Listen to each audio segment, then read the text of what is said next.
கதை கேட்க தயாராயிட்டீங்களா? இன்றைக்கான வேதவசனத்தையும் கதையும் பார்ப்போமா? நம்ம மனதுல இருக்கிறத யார்கிட்ட வெளிப்படுத்துறோம் அப்படின்றதுல நம்ம கவனமா இருக்கணும்.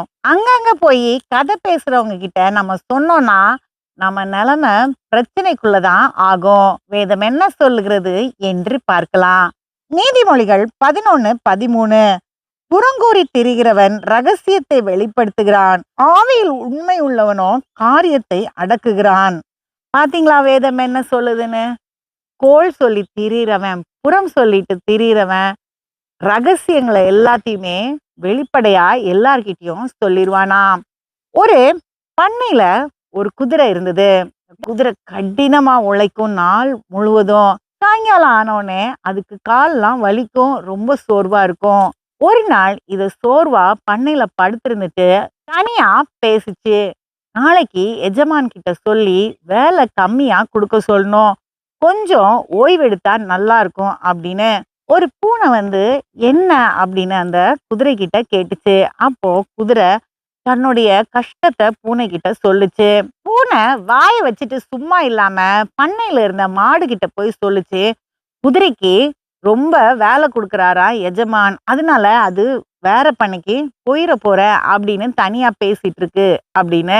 இந்த மாடு வாயை வச்சுட்டு சும்மா இல்லாம ஆடு கிட்ட போய் சொல்லுச்சு, எஜமான் ரொம்ப கொடுமைப்படுத்துறாரா இந்த குதிரைய, சாப்பாடு கூட கொடுக்க மாட்டேங்கிறாரா, அதனால அது வேற பண்ணைக்கு போக போதான் அப்படின்னு. ஆடு வேக வேகமா போய் குட்டி முயல் கிட்ட சொல்லுச்சு, இந்த மாதிரி அந்த குதிரை இருக்குல்ல, அத நம்ம எஜமான் ரொம்ப கொடுமைப்படுத்துறாராம், சரியா சாப்பாடு கொடுக்க மாட்டேங்கிறாராம், தூங்கவே விட மாட்டேங்கிறாராம், அதனால பக்கத்து பண்ணைக்கு போயிட போது, அங்க இருக்கிற எஜமான் ரொம்ப அன்பானவரா அப்படின்னு. சாயங்காலம் பண்ணையில வேலை செஞ்ச ஒருத்தரை பார்த்த இந்த முயல் வேகமா அவர்கிட்ட போய் கேட்டுச்சு, உங்களுக்கு விஷயம் தெரியுமா அப்படின்னு. அவர் எனக்கு தெரியாதுன்ன உடனே இந்த முயல் சொல்லுச்சு, குதிரை இங்க பண்ணையில இருக்கிற எல்லா விலங்குகளையும் கூட்டிட்டு பக்கத்து பண்ணைக்கு போக போதான். ஏன்னா இங்க எஜமான் நிறைய வேலை கொடுக்குறாராம், அதுக்கு சாப்பாடு போதுமான அளவு இல்லையா அப்படின்னு. இந்த வேலைக்காரன் வேக வேகமா ஓடி போய் எஜமான் கிட்ட விஷயத்த சொன்னான். இந்த எஜமான் யோசிச்சாரு, இதுக்கு மேல இந்த குதிரையை இங்க வைக்க கூடாது அப்படின்னு விஷ ஊசி எடுத்துட்டு போய் அந்த குதிரைக்கு செலுத்திட்டாரு. அந்த குதிரை எதுக்கு இறக்குறோன்னு தெரியாமலே இறந்து போச்சு.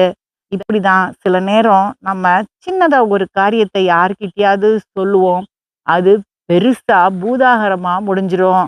நம்ம யார்கிட்ட எதை சொல்றோம் அப்படின்றதுல கவனமா இருக்கணும். அடுத்த கதையில் சந்திப்போம்.